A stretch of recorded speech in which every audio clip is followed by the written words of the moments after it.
copper ring has diameter of exactly 25 mm at its temperature of 0 degree centigrade, and aluminium sphere has diameter of exactly 25.05.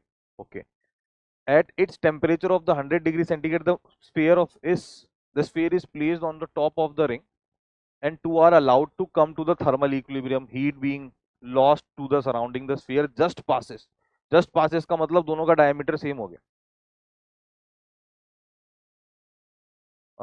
At the equilibrium temperature. Ratio of the mass of the sphere चाहिए, और काफी सारा data जो है अपने को given है। तो अब देखो ऐसा हुआ है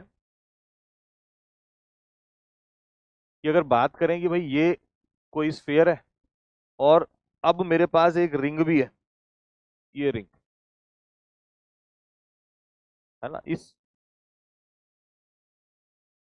रिंग में से ये स्फीयर जस्ट पास हो जाता है। जस्ट पास का मतलब एकदम डायमेंशन एग्जैक्टली बराबर है दोनों, है ना, तभी हो सकता है ऐसा। तो एक तो मेरे को ये बात पता चली है कि ये थर्मल इक्विलिब्रियम है। थर्मल इक्विलिब्रियम है यानी कि एक ने हीट दी है, एक ने हीट ले ली है। तो ये बोला जा सकता है कि भाई क्यू अब्सॉर्ब्ड जो भी होगा वो किसके बराबर होगा, क्यू रिलीज्ड के बराबर होगा। पहली बात, किसका टेम्परेचर कम है, रिंग का टेम्परेचर कम है, तो रिंग ने अब्सॉर्ब करा है, और डिस्क जो जो भी स्फीयर है उसका टेम्परेचर है 100, तो उसने रिलीज करा है। तो अपने को मिल गई बात ये कि कितना लिखा जा सकता है, मास ऑफ रिंग अल्फा रिंग। अच्छा, मटेरियल का मेटल दिया हुआ है, कॉपर है ये, तो alpha copper delta T. Delta T अब पता नहीं कितना है, T-0, और ये हो गया मास ऑफ स्फीयर अल्फा। ये स्फीयर कौन से मटेरियल का बना हुआ है, एल्यूमिनियम का। अल्फा एल्यूमिनियम डेल्टा टी, तो ये हो जाएगा अपने पास इतना। अपने को पूछा गया है क्या, ratio of the mass of sphere in the mass of ring. तो mass of sphere upon mass of ring यदि अपने को चाहिए, तो मेरे को चाहिए alpha C T upon alpha aluminium 100 - T. अब ध्यान से यदि डेटा में देखेंगे तो अल्फा सी है मेरे पास, है ना, ये अल्फा सी गिवन है, और मेरे को अल्फा एल्यूमिनियम भी गिवन है, दोनों का अल्फा है। तो मेरे को बस किस चीज की दरकार है यहाँ पे, टी। टी नहीं है मेरे पास, टेम्परेचर निकाल देते हैं।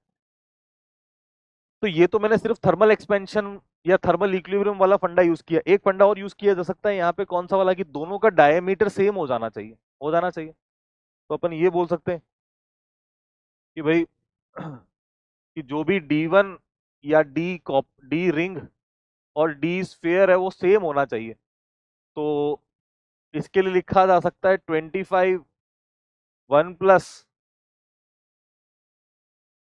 यार ये मैं अल्फा लिख दे रहा हूँ यहाँ, प्लीज सॉरी, ये तो एस होना चाहिए ना, स्पेसिफिक हीट होनी चाहिए, MS डेल्टा टी है तो S specific heat of copper, और ये स्पेसिफिक हीट ऑफ एल्यूमिनियम। तो ये specific heat of copper upon specific heat of aluminium into T/100 alpha तो इस तरफ आएगा। तो अब 25 1 plus alpha copper delta T, और ये हो गया 25.05 1 plus alpha aluminium delta T. चलिए रखें वैल्यूज वगैरह जो भी रख सकते हैं। तो 25 प्लस 25 अल्फा कॉपर, ये हो गया है कुछ तो T-0 is equals to 25.05 plus 25.05 alpha aluminium, और डेल्टा टी हो गया है इसका T-100। तो ये इस इक्वेशन से मेरे पास टेम्परेचर निकलेगा, वो टेम्परेचर उठा करके तो यहाँ पुट करना पड़ेगा, then will get the answer.